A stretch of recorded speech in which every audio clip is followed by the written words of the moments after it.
آرامش روح. قصه راوی رفیع‌زاده نرزالله.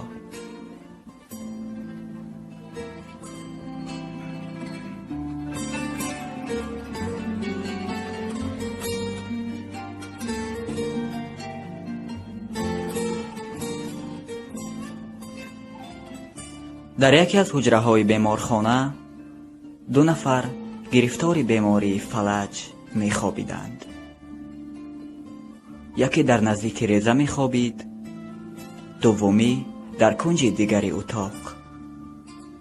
بیماری هر دو خیلی وزنین بود، ولی شخصی که در نزدیک ریزه می‌خوابید روحیه خیلی خوب داشت و از ریزه به بیرون نگاه کرده طبیعت زیبای گرد و اطراف را به شریکش نقل می‌کرد.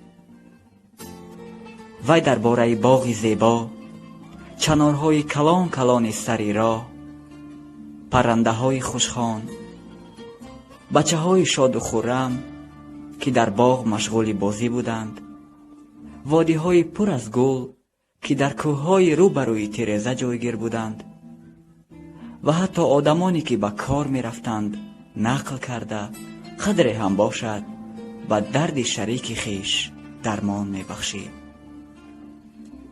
مدت نگذشته او حتی با او نفرانی که صبح به کار می رفتند و بیگاه بر می گشتند نام هم گذاشت.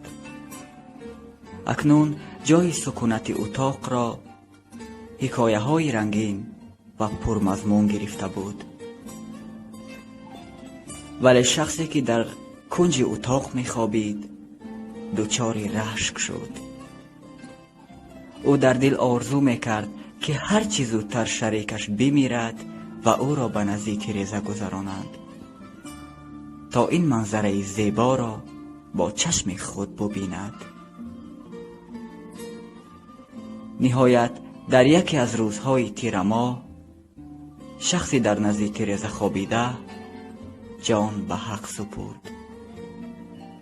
شریکش خوشحال شد، ولی خوشحالی خود را از دیگران پنهان کرد و فقط از همشیره خواهش کرد که هر چی زودتر او را به نزدیک ریزه گذرانند. عاقبت به این آرزوی خود رسید. او را به نزدیک ریزه آوردند، اما وقتی که از پنجره به بیرون نظر افکند در جایش شخ شد. چند قدم آن سوتر در پس آینه و جز از دیواری سیاه چیزی ندید. معلوم شد که هم اتاقش برای سبک کردن درد شریکش دروغ می گفته است. آره، نه هر کس چنین دلی بزرگ دارد. تا صحبت‌های دیگر، خدایار و مددگارتان باد.